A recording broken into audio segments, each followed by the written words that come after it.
Hello friends, welcome. आज बात करेंगे माइग्रेन के बारे में।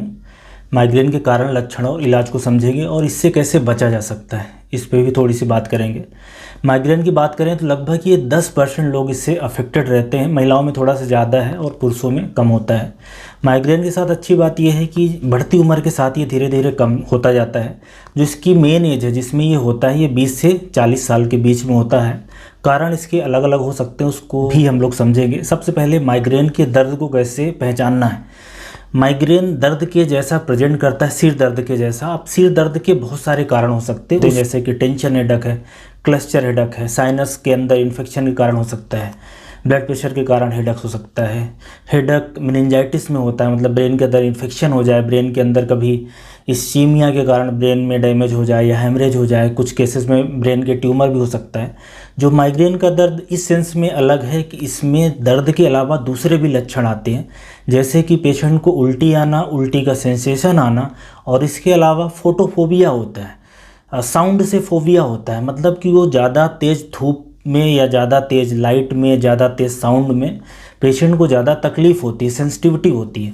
तो दर्द के साथ में अगर किसी को वोमिटिंग का सेंसेशन हो और फोटोफोबिया हो, या तो कई बार पेशेंट को अजीब सी चुभन फील होती है, शरीर में अजीब सी वीकनेस फील होती है, वो माइग्रेन होता है। तो ये जो लक्षण है माइग्रेन का, ये थोड़ा सा डिफरेंट होता है जो बाकी के हेडक होते हैं। और ये भी जानने वाली बात है कि ये फैमिलीज़ में रन करता है। अगर किसी के परिवार में माइग्रेन की समस्या है तो काफ़ी हद तक बच्चों को भी हो सकती है।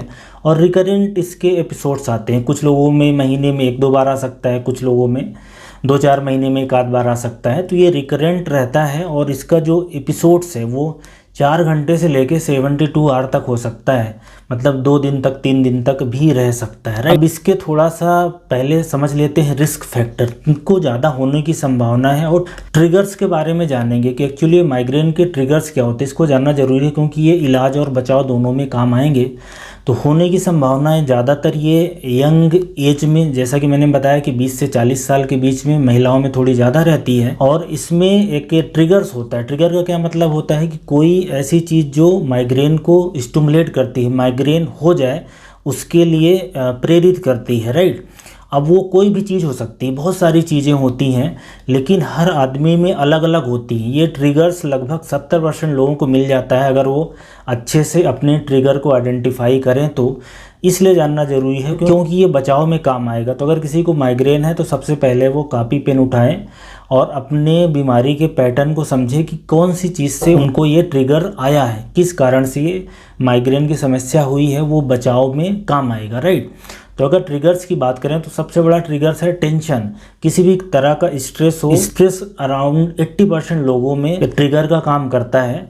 दूसरा, अगर बड़े ट्रिगर्स की बात करें तो हार्मोनल चेंज है, एस्ट्रोजन का लेवल कम ज़्यादा होना, ये महिलाओं के अंदर स्पेशली महत्वपूर्ण होता है, जैसे कि माहवारी के दौरान या प्रेगनेंसी के दौरान या मीनोपॉज के दौरान। इसके अलावा दूसरे ट्रिगर्स की बात करें तो एक तो तेज़ लाइट ट्रिगर का काम करती है, तेज़ साउंड करती है। कुछ लोगों को किसी चीज़ की बदबू या खुशबू, जैसे कि परफ्यूम है, पेट्रोलियम प्रोडक्ट्स हैं, या दूसरे भी चीज़ें जो ज़्यादा तेज़ खुशबू वाली हों, उससे भी कुछ लोगों को होता है।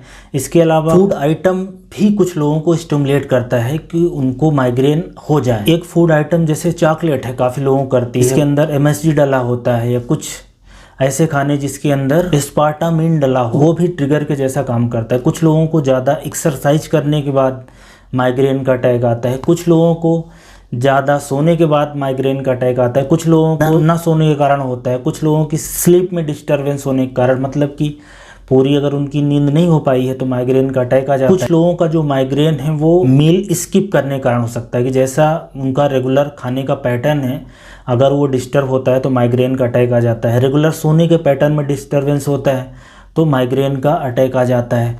वेदर चेंज हो जाए, मतलब सर्दी एकदम से पड़ने लगे, एकदम से गर्मी पड़ने लगे, तो इतने तरह के ट्रिगर्स होते हैं। आपके अंदर क्या है उसको आइडेंटिफाई करना और उसको लिखना है और उस ट्रिगर से बचना, ये बहुत ही महत्वपूर्ण बात है माइग्रेन की बीमारी को समझने में और उससे बचने में। अब अगर इसके कारण की बात करें कि भाई माइग्रेन होता क्या है, दिमाग के अंदर ऐसा क्या हो जाता है, तो इसका जो एग्जैक्ट कारण है एकदम से क्लियर नहीं है। इसमें 2 थ्योरी दी जाती है। एक थ्योरी तो ये है कि ब्रेन के अंदर जो ब्लड वेसल्स है जिसमें खून जाता है वो डायलेट होती है, वेसोडाइलेशन होता है।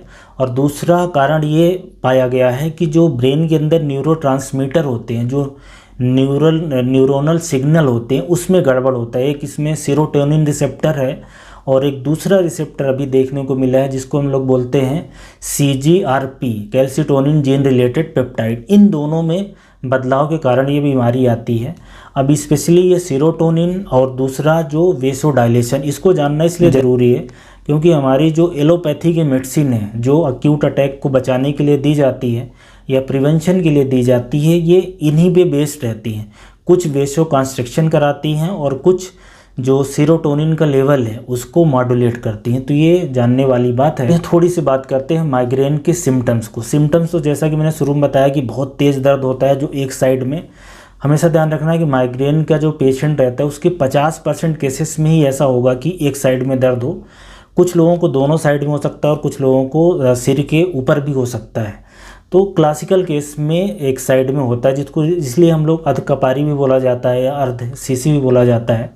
और ये लक्षण के साथ में उल्टी का आना और फोटो सेंसिटिविटी होना या साउंड से सेंसिटिविटी होना। उनके आँख के सामने अजीब सी ब्लैक स्पॉट आ सकता है, कुछ चमकने जैसा आ सकता है, आँख में दिखाई देना कम हो सकता है, धुंधला दिखाई दे सकता है, कुछ अलग अलग तरह से कलर हो सकते हैं, चेहरे पे एक तरफ चुभन फील होना, वीकनेस फील होना, कुछ लोगों को बोलने में दिक्कत जाती है, कुछ लोगों में ऐसा लग रहा है कि पिन चुभ रही है। और कुछ केसेस में, वो बहुत ही कम केसेस में ऐसा होता है कि ये एक्चुअल माइग्रेन का अटैक आने से 1-2 दिन पहले ही प्रोड्रोमल सिम्टम्स हम लोग बोलते हैं।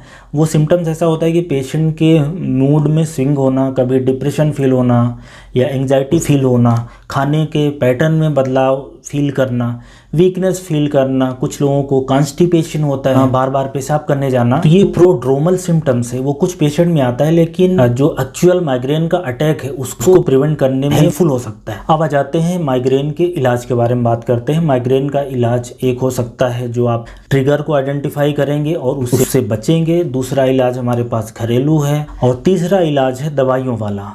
सबसे पहले बात करते हैं, अगर किसी को माइग्रेन का अटैक आ ही गया है, तेज़ दर्द हो रहा है, तो उसको क्या करना है। उसको अपने आप को आइसोलेट करना है, एक शांत कमरे में, अंधेरे वाले कमरे में लेट जाना है। कोशिश करें कि नींद आ जाए। अगर किसी को नींद आ जाती है तो ये सबसे अच्छा तरीका है माइग्रेन से बचने का या माइग्रेन का इलाज करने के लिए। हालांकि नींद आना कठिन पड़ता है, लेकिन अगर आप अंधेरे कमरे में या ऐसे शांत वाले कमरे में अपने आप को ले जाते हैं तो उससे काफ़ी आराम मिलता है। कुछ लोगों को सिर के ऊपर आइस पैक रखने से या कुछ ठंडी चीज़ रखने से आराम मिलता है, कुछ लोगों को नहाने से आराम मिल जाता है और कुछ लोगों को चाय पीने से आराम मिलता है। ये जैसा कि मैंने बताया कि ट्रिगर अलग अलग होते हैं, इसलिए जो रिस्पांस है इन इलाज का वो भी अलग अलग होता है। और इसके अलावा कुछ लोगों को जो अदरक है उसको चूसने से, नींबू को चूसने से, शहद है उसको चूसने से आराम मिलता है। कुछ लोगों को पिपरमेंट है या लौंग है उसको चूसने से आराम मिलता है। तो अलग अलग व्यक्तियों को अलग अलग चीज़ें सूट करती हैं। तो आप ये चीज़ें ट्राई करके देख लें कि अदरक है, तुलसी है, लौंग है, हनी है, नींबू है, इसको आप खा पी के देख सकते हैं। इसके अलावा ढेर सारा पानी पीना है। जिनको डिहाइड्रेशन रहता है, पानी की कमी रहती है, उसमें माइग्रेन की जो इंटेंसिटी है, सीवियरिटी, वो ज़्यादा बढ़ जाती है। तो ये कुछ तरीके होते हैं जो घरेलू तरीके हैं, उसको आप अपना सकते हैं। अब आ जाते हैं अगर दवाइयों की बात करें कि माइग्रेन के लिए क्या हमारे पास दवाइयाँ हैं। तो दवाइयाँ 2 तरीके की हमारे पास हैं, एक बचाव की हैं और दूसरा इलाज की हैं। जैसे किसी को अटैक नहीं आए, माइग्रेन की परेशानी है, उनकी फैमिली में है, उनको पहले आ चुका है, अब फर्दर अटैक नहीं आया, तो उसके लिए भी दवाइयाँ आती हैं। 4 दवाइयाँ मोटे तौर पे हैं। एक बीटा ब्लॉकर जो ब्लड प्रेशर की दवाई है, प्रोपेनोलाल, अटीनोलाल, इस तरह की दवाई है जो दी जाती है। दूसरी दवाई एक है फ्लुनारिजीन, काफ़ी इफेक्टिव दवाई है। फ्लुनारिजीन का टेबलेट 10 मिलीग्राम पर डे देना रहता है, तो दूसरा क्लास है। एक तीसरी दवाई है जो एंटी एपिलेप्टिक मेडिसिन, मिर्गी की दवाई है। अब मिर्गी की दवाई एक है टोपिरामेड और दूसरा बल्प्रोएट। तो टोपिरामेड एंड बल्प्रोएट ये भी दी जाती है प्रोफाइलेटिकली कि माइग्रेन का अटैक नहीं आए। और एक चौथी दवाई है जो एंटी डिप्रेशन मेडिसिन है, एमिट्रिप्टिलिन है। तो ये तो हो गई प्रोफाइलेक्सिस की बात। जिनको बहुत ज़्यादा दिक्कत है माइग्रेन की, वो प्रोफाइलेक्सिस थोड़े दिन के लिए ले सकते हैं, पर बेहतर यह है कि ये ट्रिगर को आइडेंटिफाई करें और उससे ही बचें और अगर माइग्रेन की दवाई की बात करें, मेडिसिन की बात करें कौन सी दी जाती है, तो इसमें भी 4-5 तरीके की मेडिसिन है जो दी जाती है। एक तो होती है दर्द की दवाई एनसेड्स, राइट, जो सिर दर्द के लिए इन्फ्लेमेशन बुखार में दी जाती है, वही वाली क्लास है।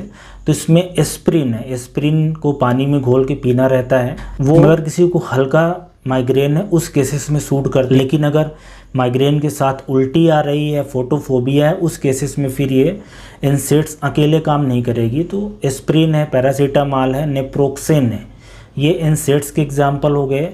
एक दूसरी दवाई है जिसको हम लोग बोलते हैं ट्रिप्टन। अब ट्रिप्टन क्या करती है, 5-HT रिसेप्टर एगोनिस्ट है, जो बहुत ही अच्छी दवाई होती है। ऐसे लोग जिनको फोटो सेंसिटिविटी या वोमिटिंग या नंबनेस, वीकनेस, इस तरह की दिक्कत है, गर्दन में जकड़न की, उस केसेस में ये ट्रिप्टन वाली दवाई बहुत अच्छे से काम करती है।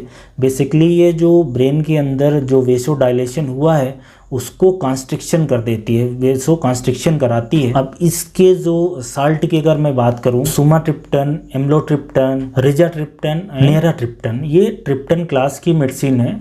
अब ट्रिप्टन वाली जो मेडिसिन है इसको बस ये ध्यान देने की ज़रूरत है कि इसको बहुत लंबे समय तक नहीं लिया जा सकता, क्योंकि इसके साइड इफ़ेक्ट भी आते हैं। स्पेशली अगर किसी को ब्लड प्रेशर की दिक्कत है, हार्ट संबंधी दिक्कत है, लीवर की प्रॉब्लम है, उस केसेस में ये फिर नहीं दी जा सकती है। पर यह दवाई बहुत अच्छी है, कई बार अकेले, कई बार नेप्रोक्सेन की या दूसरी दवाइयों के कॉम्बिनेशन के साथ आती है। और एक तीसरी क्लास है दवाई की जिसको बोलते हैं अर्गोटामाइन या डाईहाइड्रॉक्सी अर्गोटामाइन। अर्गोटामाइन भी ट्रिप्टन जैसा काम करती है, जो सेरोटोनिन रिसेप्टर है उस पे काम करती है। और ये भी यूजली कॉम्बिनेशन के साथ, जैसे कि कैफीन वगैरह के साथ मार्केट में आती है।